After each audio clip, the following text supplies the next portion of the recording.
She just said. But like how? Like just like because it's a fingerprint. So if we could do that, okay, just and then just like wear it around your neck, kiss it for good luck. Things. That's like, crazy. I thought it was very romantic. You don't need a filter on that thing. Oh, so I'm all right. All right. Yeah. All right. Anyway, be careful popping those peas. Intro.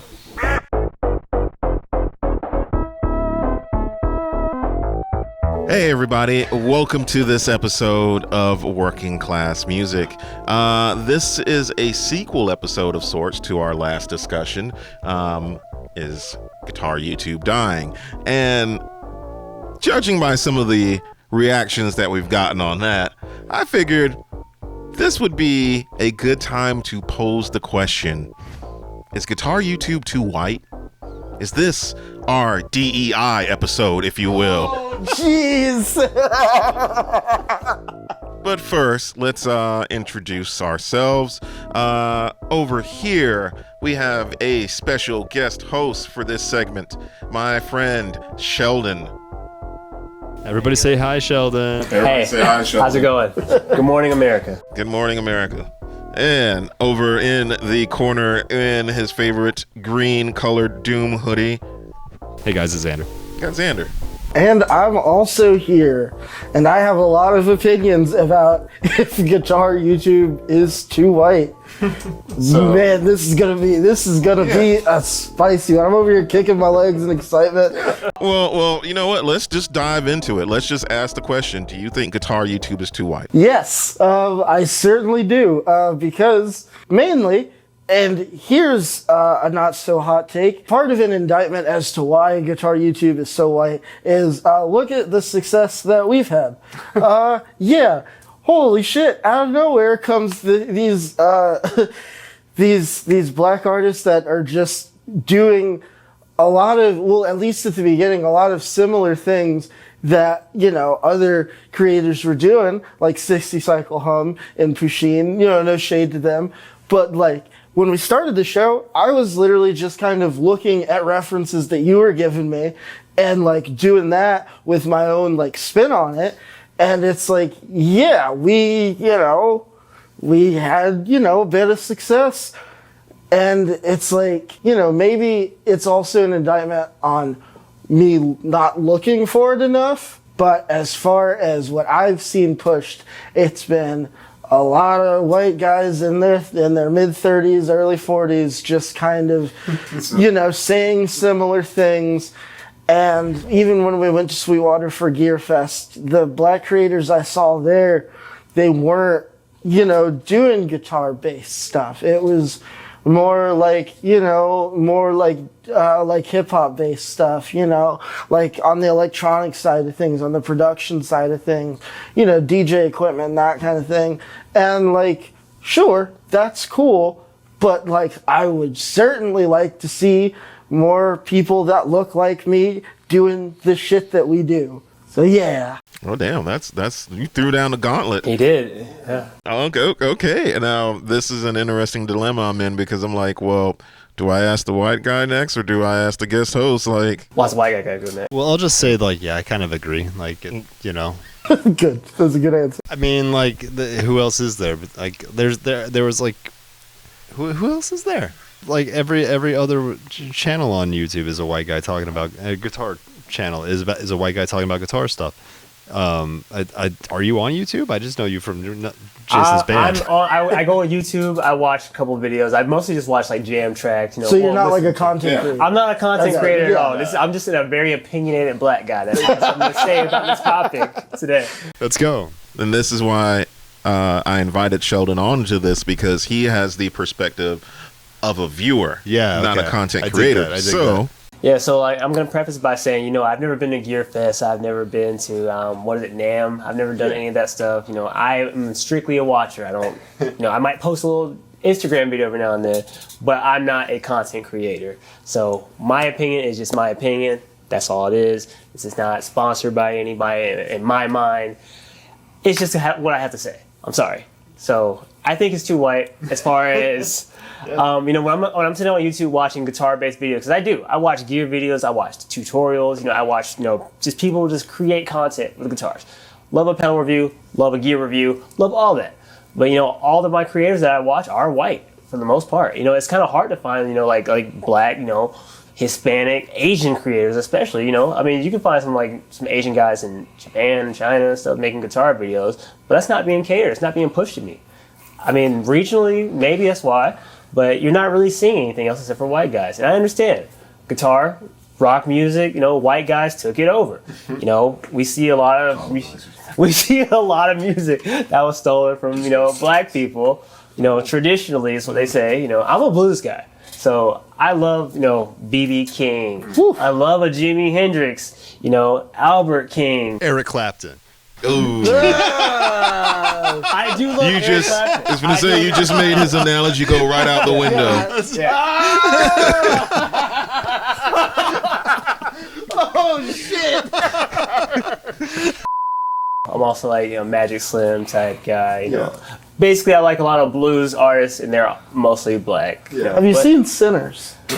You know, that's on my watch list. How am I the only guy that has not seen Sinners? I haven't seen it either. I am the You biggest guys haven't blues seen- fan. Oh, Let's my. not. Sorry, Yeah. yeah, that was just tangential. My bad. I get it. Yeah, But, you gotta. know, You gotta. Buddy Guy, forgot to mention him. I'm not sure how. I forgot to mention Buddy Guy. I love Buddy Guy. But I don't really see too many black blues, you know, content creators. You know, all the blues content creators on YouTube that I see are white.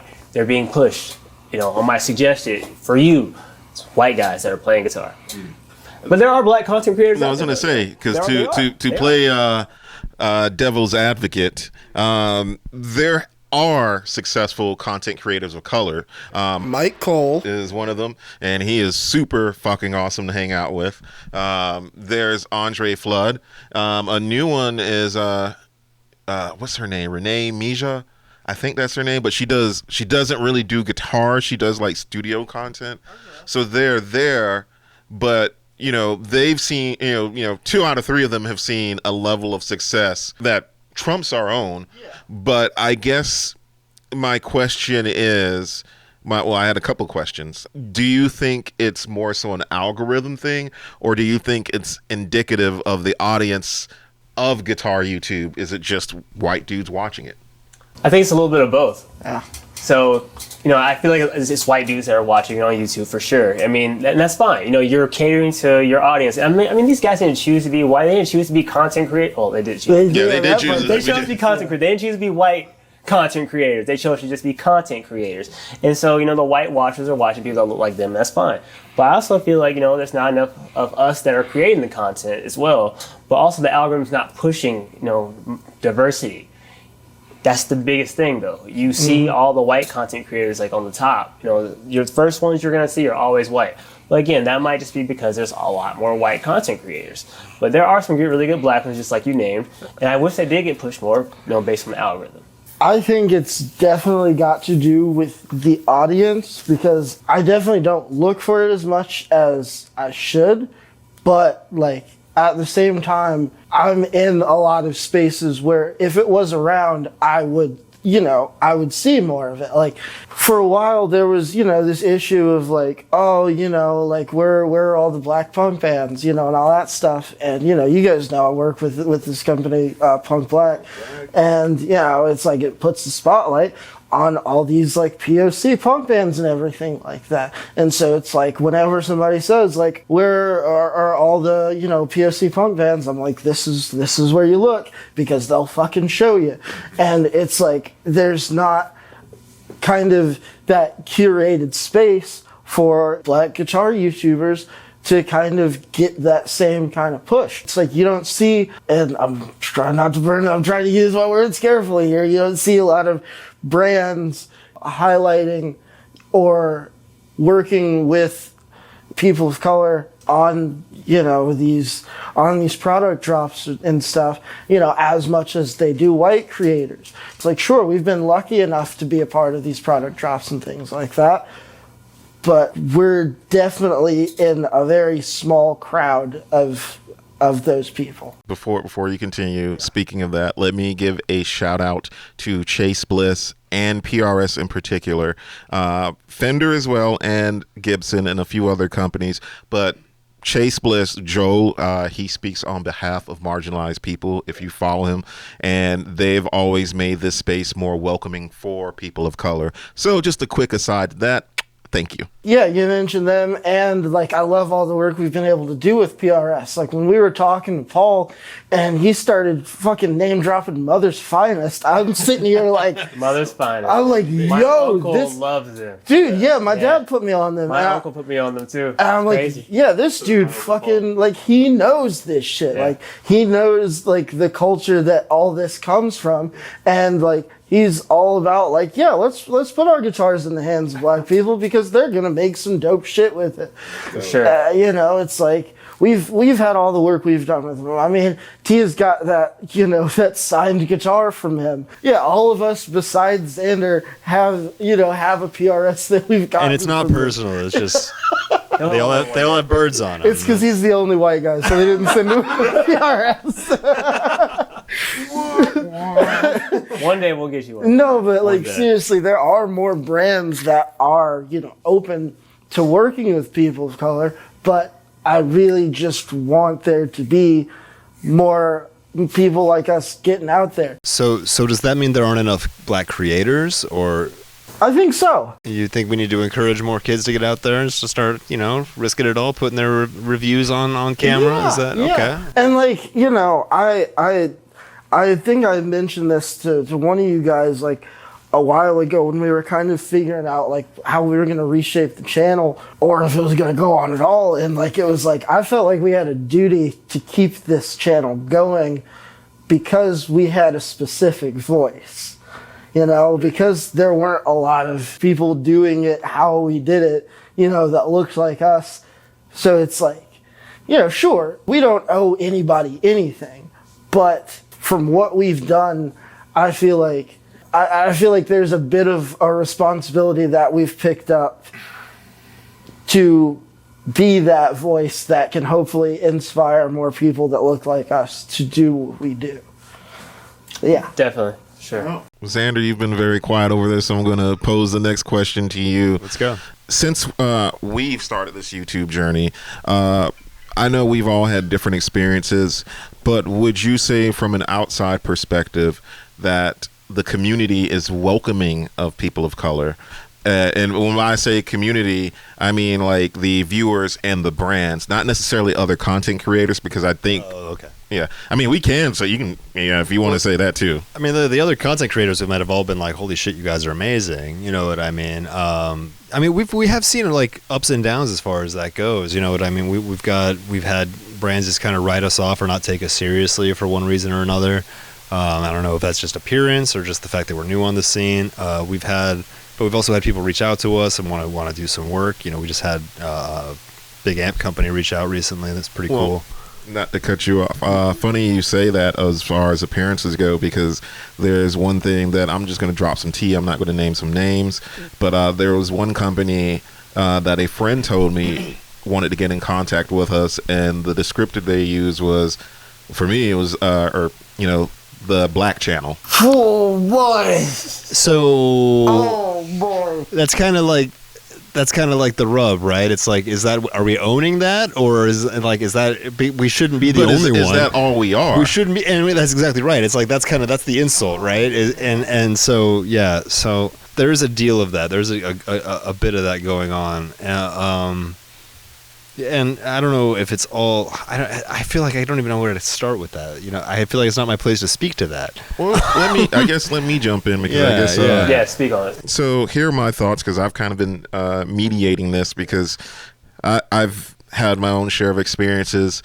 I'm going to break it up: content creators, audience, and brands. Let's start with content creators. Yeah, Start with content so we creators. have had some weird comments from the audience, Let me get we'll to get that. to that. Let me get. but most of them have been mostly positive. I feel So like. start with what you think about content creators wise. To be real with you, content creators, most of them have been super welcoming. Like Emily from Get Offset, Ryan Burke, Landon Bailey, Henning, like of all people, like The whitest white guy. yeah, but he has the weirdest sweaters and he's cool. They've all been welcoming. And to be blunt, I think of the YouTubers as a bit of high school. Like, they're all very cliquey, and like, you know, something that we haven't mentioned, which ties into this, are women as well. And I feel like women are also underrepresented in the YouTube community, but this might be a hot take. I think they're more represented than people of color. Yeah. Yeah. Let me rephrase that. I think white women in the community are more represented than people of color as a whole in the community. I will say every content creator that has reached out, or I've reached out to them, they've been super welcoming. One of the biggest things is developing a friendship with Mike Adams, of all people. Like, I looked up to him, and he is the jazz master guru. And seeing him be so welcoming of people of color, like, and that's who he is, you know, made me want to do this even more. Like, it made me feel included. And that goes to the next step. So yeah, what about the brands? So the brands, for the most part, if you didn't catch that little aside, most of them have made it known that... All right, so I'm going to keep it a buck. Yeah. So I'm going to keep it a buck. Most of the brands that I regularly work with don't make it feel like it's based on meeting a skin color quota. So I'm just going to leave it at that. Some of the brands I have turned down because of certain things that has kind of pigeonholed and made me feel like, oh, we're just a quota.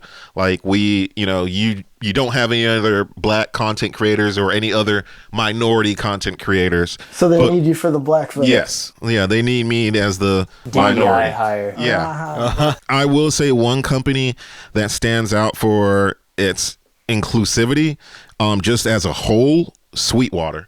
They are one of the most inclusive companies ever, and it isn't like forced. They are one of the people, again, that makes me feel included in this community. Yeah. Another company too behind the scenes that I've talked to, Strymon. And, you know, I know some of the church people are going to be like, what? But, you know, like, you know, they have taken care of me, and they've never made me feel like a racial quota. And again, like you mentioned, Paul. Yeah. Like, talking to him, I was amazed. Like, I was like, damn, did someone invite Paul to the cookout? I think they did. Like, yeah, Paul, you are invited to the cookout. Now, that brings us to the audience. The interesting topic of the audience. And that's why I wanted to pose this question in this episode, because in our last video, there was a few reactions that kind of... We've always gotten reactions based on race. Like, to be blunt, but this one... Both good and bad. Yeah, both good and bad.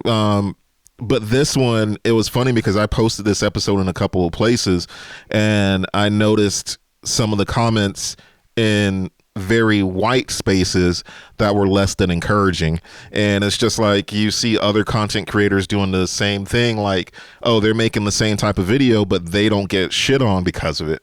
And it's just like, so what's the different denominator here? Skin color.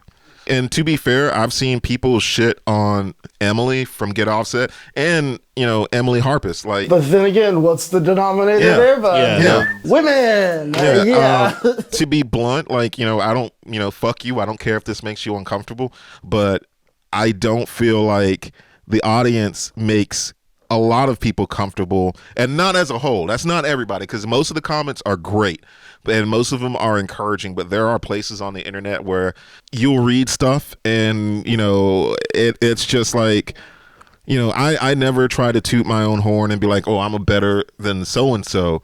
I'll post something and then I'll see the people that react to it, and I notice the common denominator there, and then, you know, dive deeper into the rabbit hole and put things together. And for me, it's just like, damn, this sucks. Like, this fucking sucks, because it's just like, you're not watching the fucking video, you're ripping me apart because of what I look like. You know, I've had some other experiences going back to the audience, like, you know, meeting some folks at NAMM, and there were some situations where I felt a little bit racially uncomfortable, and I'm not going to go into detail about that, but like, you know, audience-wise, you want to know, it reminds me of, there was an FD Signifier video that came out not too long ago where he was talking about Bernie Bros, and how it's like, you have like these... Yeah, sorry, Xander. And it's not all Bernie Bros. It's like a sect of them that it's like these liberal white people who kind of don't realize the like anti-black like quirks about themselves that they have because they don't interact with black people on a regular basis. And so like he posed that it's like there are some people in the world that watch his videos and his audience where he is the most regular black voice that they hear. So it's just like, he's sitting there where it's like, it's not my job to educate you on interacting with black people, you know, just because you hear me talking about black issues and what I think about this and everything in these videos doesn't mean you know.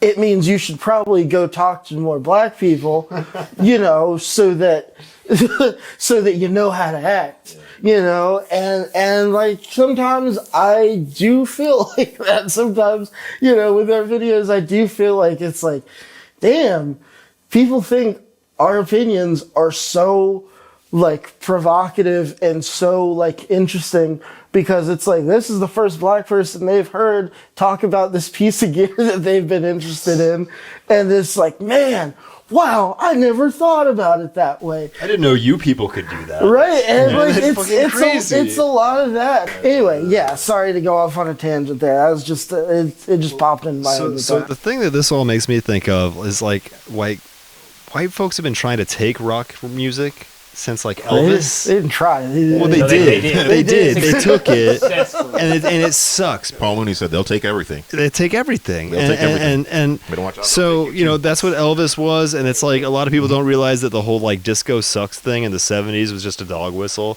It was just like, we have white rock music and country music for white folks, and then disco is for the black, you know, and fucking, and even when I was a kid, TRL would be fucking, it would be TRL, you had 106 in Park. yeah, it was totally divided, and even within TRL, it was split between pop and metal, you know what I mean? And so it like that's an interesting point, and something I want to. Do you think that divide is still there within the gear community? I think if it is, I don't know if it's as manufactured. I think it just needs to be more voices and more faces, like we've been saying. We just need to get more people out here. I think like people that watch our video, they're not watching like in a group mindset in that sense. So we have us in general, we have a very wide audience. The audience themselves, which is funny, is very representative of the inclusivity that I think the world needs to reflect.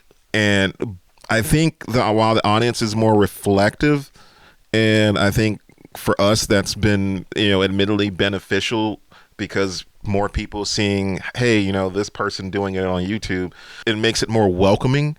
And I guess one of my another questions that I have is, what can this community do to make it more welcoming? Because honestly, there aren't enough content creators that are representative of the diversity that makes up a lot of music.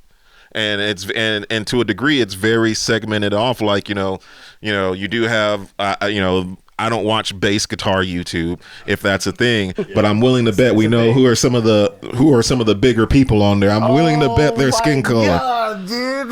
Like I am willing to bet. Holy shit. But you know that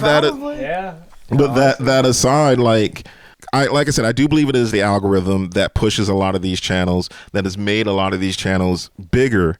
So how could we improve it? You know, outside of more content creators, and the obvious answer is like checking out more content creators. Yeah. What are some ways that you guys think we can improve this? Let's start with Sheldon.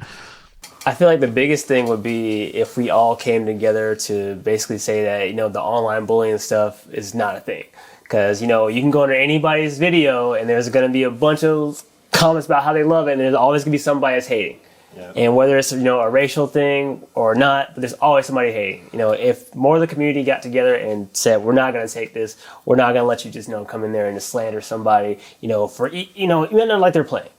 Who cares? Why are you watching their video? Why are you commenting on their video? If you don't like it that much and you feel the need to just say something that's just completely out of the blue, why are we doing that? Let them know. Well, yeah, kick their ass out of there. The community needs to make sure that everybody knows that is not acceptable, that is not okay. And, you know, maybe you just don't like their playing. You know, you can say something like that. But if it's just like a really hateful comment, really nasty and mean, you know, Let's just not do it like completely. Unnecessary. Exactly, So- it's unnecessary, man. Just get it out of there. So would you think, like, okay, do you think gatekeeping, in a sense, to make it feel like a safer environment would be like something that would help? Like, if people in the comment sections like saw people talking that shit and like collectively were like, hey man, get the fuck out of here. Yeah.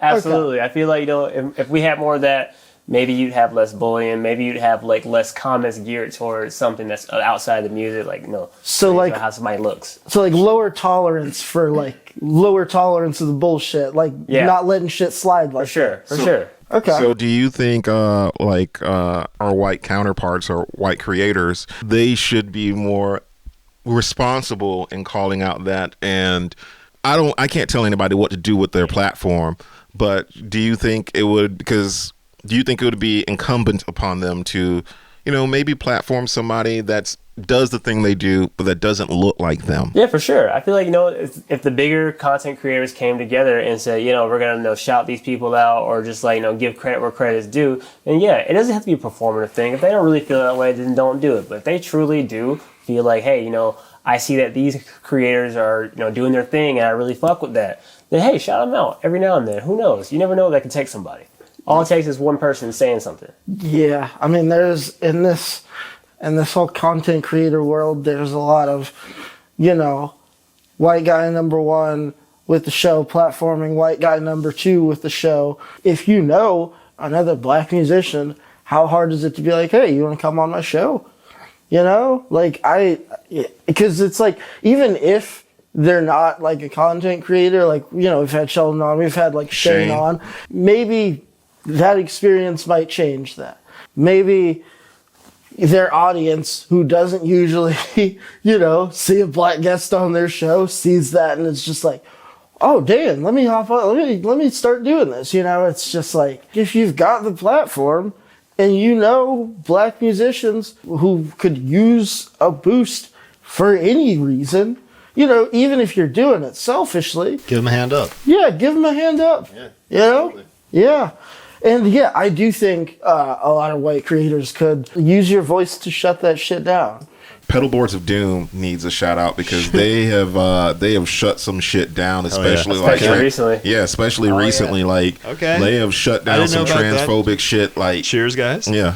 People are leaving the group. Good. Yeah. Get the fuck out. We don't need you here. Exactly, Go play your guitar in your own Bye. basement. Nobody cares, man. Yeah. So I guess, just to follow it up, because this has been a rather invigorating topic. And what are you guys' hope for just the guitar culture in general? What would you guys individually like to see? Keep making cool music. Yeah. That's all I want. It's just be cool. Make good music. I mean, I'd like to continue to be a part of the community, I've been getting more and more into it, working with Play Jason, working on working class music, having my own little subsect of videos on working class music with Petals of Summer, putting myself out there more.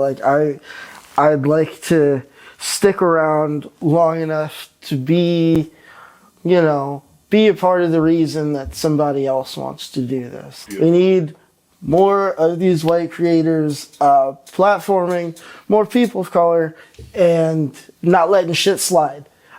So, yeah, that's what I think. So, I feel like, I want to see more just community in general. I would like to see people collaborating together. I want to see good musicians getting together, talking, discussing things with each other, gear, songs, whatever it is. I want to see everybody come together and give us something worthwhile. That's really it. Just seeing people having fun with it. You never know what one person can say and make someone change their entire career path, make them do something fun, like it's a hobby even. So, yeah. You never know. Never know. Positivity, love, peace, all the hippie shit. Collaboration. Yeah. And more women. Definitely more women. Over the past 5 years that we've been doing this, I've seen a growth in the community, seeing somebody like Emily Hopkins pop off and seeing just other content creators of color. You do have Nisa Bell, and she's doing amazing. Dude. You do have Eddie from Totally Wired Guitars. There's even Castro. a bunch. Yeah. Castro Perfecto. Yeah. Yeah, like, and there are people there, and I wonder why, because I watch every Nisabel video because she's awesome. Like, she is probably the best right now in the game.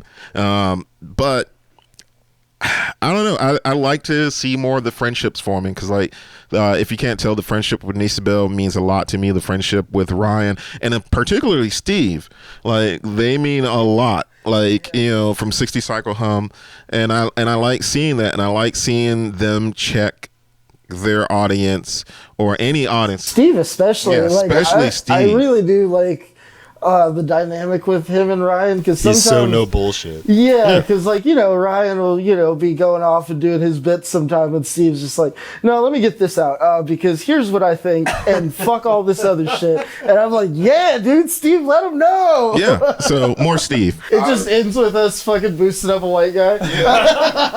Other than that, like, I would just like to see people continue to support people, and don't do it in the sense of feeling like you have to meet a quota. Do it because this person is putting in work and they deserve it. Like, there are so many content creators that work way harder than myself, way harder than a lot of the other bigger white content creators, and they need they're deserving of a bigger platform. So for me, if I could encourage you to check out some of those people, whether they have more numbers than I do or not, just be supportive of people of color. If that's not your thing and you're a racist or a sexist or transphobic or any of those, then you can gladly go fuck off. Go away. So with that said, this has been a riveting discussion. Before you rage comment down below, make sure you check out our affiliate links because we have those if you want to support us. Also, check out my series of shorts called Petals of Summer. You can find them on our YouTube Shorts, on TikTok, and on Instagram. Also, we are giving away a free Hello Kitty Stratocaster once we hit 20K. We're on the way. Yeah, on the way to 20K to get the Hello Kitty. When we reach 20K, we will give this away to one lucky subscriber. It could be you. All you gotta do is subscribe to find out. All of that jazz. Like, subscribe, comment. Thanks again to Sheldon for joining us and giving us the outside perspective that we so desperately needed. Don't want to be in a bubble. Down below, what would you like to see change in this community? What inclusivity you would like to see more of? What are some of your thoughts on this subject? Let us know down below in the comments. And with that said, laters. Laters. Peace, guys. Love you.